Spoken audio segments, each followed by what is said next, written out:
So I spent 3 of my first years in Limerick, in Mulgrave Street. In those days, Limerick prison was the prison for all of Munster, parts of Connacht and parts of Leinster.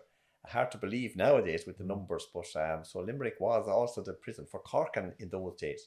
A very, very, I suppose, depressing old place, the old Mulgrave Street in Limerick. Small numbers of prisoners, about less than 50 men and 2 or 3 women. But the regime was very basic, and the food was horrible. They all had uniforms, prison uniforms. So institutionalization was a big thing. Humiliation was a big thing. You weren't encouraged to speak with prisoners. You were encouraged, or you were required to keep your distance. You couldn't show any signs of humanity in those days, and if you did, you'd be in trouble. So the regime was horrible. But it was interesting, and I discovered almost within a week of my first week there that I had the belief going in that all the bad people would be in prison and all the good people would be outside of prison. Most people think like that, but within a week I had come to the conclusion that that perception was certainly not accurate, because what I met in prison were ordinary guys who all had difficulties. In those days, alcohol addiction, physical and mental disability, poverty, a whole lot of things, poor education. And so I realized very quickly that life wasn't as black and white as people thought it was. And I noticed as well from some of the older staff at that time that kindness always worked. And that became one of my basic philosophies of life, because there was in my time now, I mean, this is funny now because I'm now beyond that age myself, but when you're 20, I guess you think anyone that's 40 is an old person. I mean, they look ancient like. And so people that were, 40, 45 and working in the staff, on the staff, I thought they were elderly. But this supervisor who wasn't liked by the authority, but he was always very kind to prisoners, and he always had cigarettes, even though he never smoked. And occasionally when a prisoner would be down in the dumps depressed, he'd pass him a cigarette, which was a great stabilizer and relaxer. And so I learned as well that kindness to people was always a winner. But as I said, it was a tough time in those days, and the regime was very. I mean, there was no tuck shop. Prisoners weren't allowed anything. There was no education, no probation, no. The doctor dropped in for 10 minutes, looked in, from the circle, and disappeared again.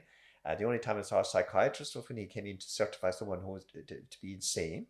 It took 2 doctors, a psychiatrist and a doctor. So the services were very, very bad, and. So from there, I went in. I was sent off to Shangana, an open prison for young people, 18 to 23, and outside Shankill in Dublin. I spent a few years there. That was a tremendous experience, because I often said to people, James, that people outside don't understand, but the dynamic underpinning every prison's conservative, old-fashioned security prison is one of mistrust. There's no trust. Nobody trusts anybody. The dynamic underpinning open prisons was all about trust, because you were saying to the guys that if you want to, you can leg it, but you'll be back. But if you stay, you'll be trusted. And as a result, for instance, education was a lot easier to sell, and many other things as well. So I learned a lot there and got to know a lot about young lads. Again, a lot of my assumptions were blown out of the water, because I assumed so much, and then I saw evidence that all my assumptions were basically wrong. And I learned that some simple things that I understood very well at that stage, many young people that I met, mainly from the cities of Limerick, Cork, Dublin, never came across in their lives at all. And that was a great education as well. So over the years then, I spent over about 42 years in total, and I spent 27 of them as a governor, and between Mountjoy 22 years and 4 years, a little over 4 years in Portlaoise. And that was an amazing experience as well. And but I suppose over the years I became to realize that I've often said this, that poverty, social disadvantage, and the lack of education that goes along with that culture were the main contributory factors to people ending up in prison. And every time I said it when I was in the job, people reacted, vast numbers reacted that I was a do-gooder, that I was too soft. It's funny. on my way here today, I met a man who I asked for directions, and he recognized me. He said, "You're from the prison, aren't you?" And I said, "I was." And he said, "You know, you did a lot of good work, but he said, I think you're all too soft." I said, "Okay, thanks very much." Um, Lovely man, but he would replicate and represent a huge number of people who have no understanding at all about the significance of humanity. Being soft is a strength, not a weakness. It has nothing got to do with discipline. I was involved in sport a lot over the years with teams. Discipline is the most fundamental part of a successful team, but it's not cruelty and it's not imposed.